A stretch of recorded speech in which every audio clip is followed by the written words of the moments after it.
Wait before you scroll. पता है small company की डेफिनेशन चेंज हो गई है? अच्छा।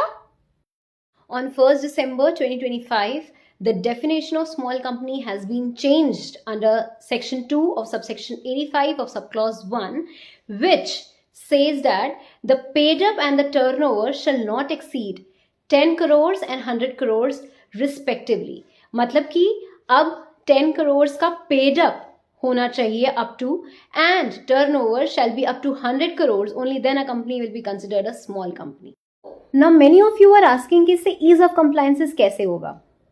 पहले डेफिनेशन थी paid up capital shall not exceed 4 crores rupees and turnover shall not exceed 40 crore rupees.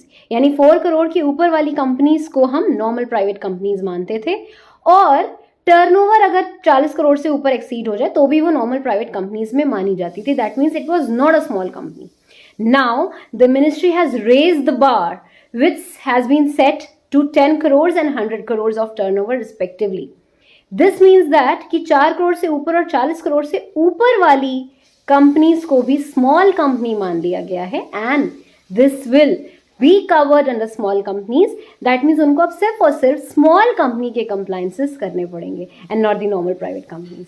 Therefore, by raising the bar, normally अब ये जो पेड अप कैपिटल 10 करोड़ तक की और टर्नओवर 100 करोड़ तक की कंपनीज जितनी भी होंगी वो सब स्मॉल कंपनी के कंप्लायंसेस करेगी और प्राइवेट कंपनी के कंप्लायंसेस से उनको रिलीज मिल जाएगा. स्मॉल कंपनी के compliances, as the name suggest, they are little easier compliances, and private companies के on the other hand are stricter compliances. Remember, MGT 7A file होगा and not the normal MGT 7. Also lesser disclosures. Henceforth, ultimately ministry के इस definition के amendment से ease of compliances तो होगा ही होगा.